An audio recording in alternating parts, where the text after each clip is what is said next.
Vídeo 20, página 91, Fundamentos.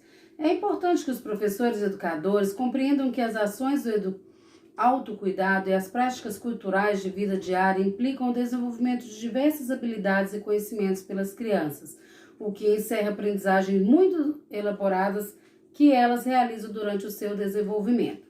Enquanto estão tentando escovar os seus próprios dentes de maneira de cada vez mais eficiente, quando alimentam usando talheres autonomamente, acertando a própria boca, realizando mastigação adequada, provando diferentes alimentos, estão saboreando de maneira prazerosa, estão ampliando sua memória gustativa.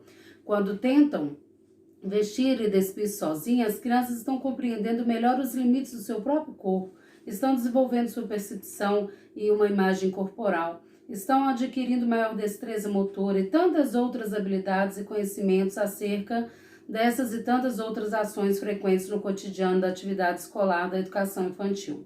Reconhecer nas ações cotidianas de autocuidado de vida diária conhecimentos e habilidades relevantes para o desenvolvimento e inserção das crianças na sociedade implica dar a essas vivências a importância que ela tem no processo de desenvolvimento e aprendizagem das crianças.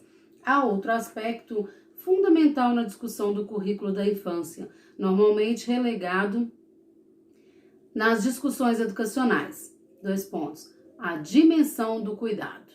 Quando as ações cotidianas de autocuidado e de vida diária são consideradas nas práticas de educação infantil, geralmente são colocados num patamar inferior. Algumas vezes são atribuídos a um profissional que não seja o professor educador como um auxiliar. Outras vezes são colocados como práticas educativas, por exemplo, o banho pedagógico, como se fossem práticas de cuidado e não pudesse ter valor por si próprio.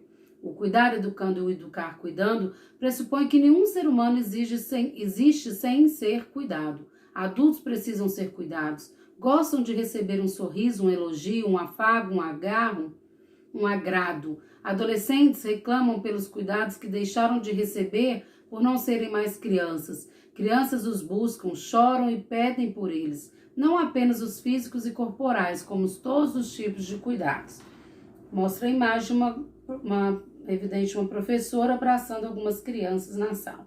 Segundo Boff, 1999, página 33, abre aspas, cuidar é mais do que um ato, é uma atitude. Portanto, abrange mais um momento de atenção, de zelo e desvelo. Representa uma atitude de ocupação, preocupação, responsabilidade e envolvimento afetivo com o outro, fecha aspas. Cuidar pressupõe, portanto, de um modo de ser relacionando-se com o outro. A maneira de olhar, o tom de voz, as escolhas das palavras, o gesto, postura corporal fazem transparecer sua presença ou ausência do cuidado nas relações cotidianas entre as pessoas. Adultos cuidam educando as crianças todo o tempo, indistintamente, infelizmente, também podem descuidar descuidando. Em cada gesto, na fala, na postura, a criança identifica no adulto sua atitude de cuidado ou de ausência de cuidado. O cuidado deve ser realizado com todas as crianças da mesma forma que deve existir por parte do adulto com ele mesmo. Zelar por sua aparência, por sua apresentação pessoal, são indicadores do adulto que desenvolveu autoestima positiva e se respeita, demonstrando cuidado consigo mesmo e com os que compartilham no seu ambiente de trabalho.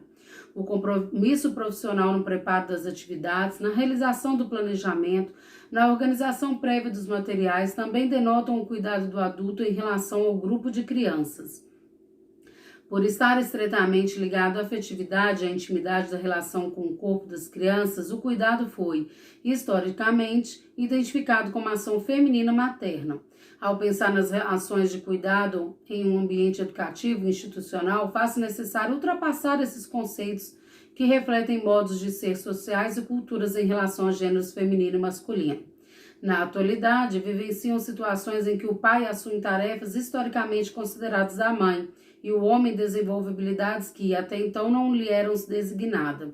Essa situação se repete na educação infantil quando começam a existir profissionais do sexo masculino no desempenho dessa tarefa, demonstrando competência na relação com as crianças e na efetivação do cuidado.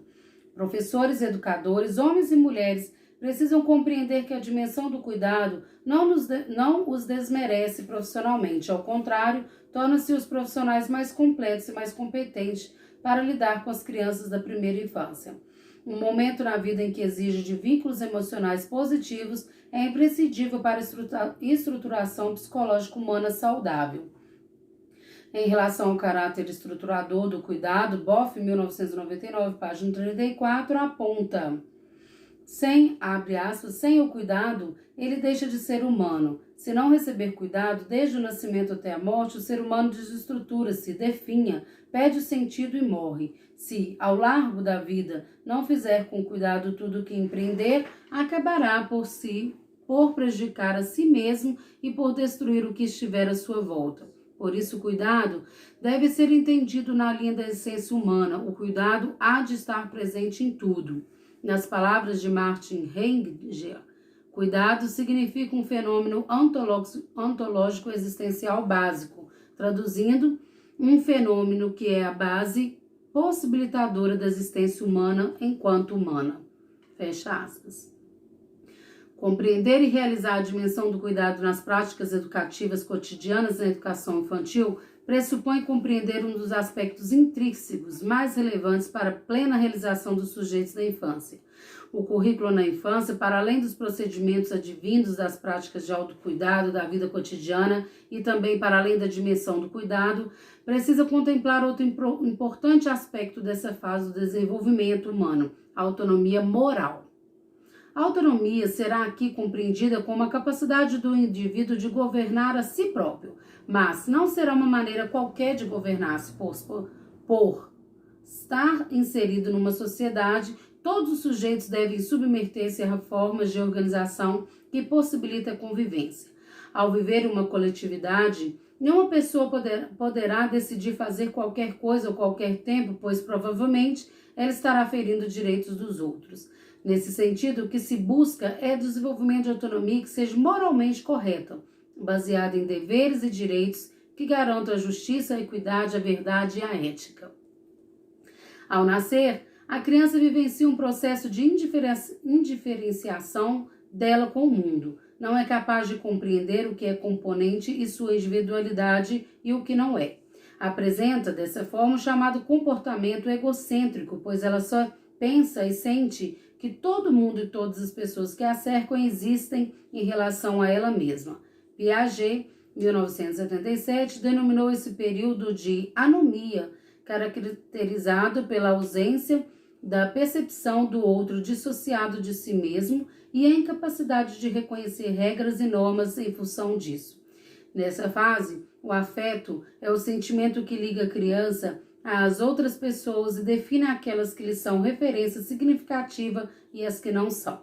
De acordo com seu desenvolvimento, as experiências que vivencia a qualidade das interações que recebe, a criança inicia um processo de descentração e passa gradativamente a perceber as outras crianças e as outras pessoas que a cercam como seres distintos, com desejos e atitudes próprias, independentes dela mesma.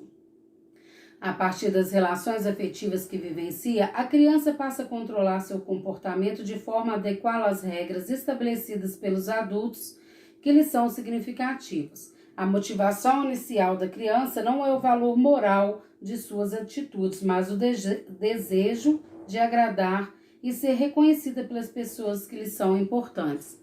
Durante toda a educação infantil, as crianças vivenciarão essa segunda etapa do desenvolvimento moral, denominada heteronomia, e caracterizada pela ausência do julgamento próprio pela criança a respeito de suas atitudes. E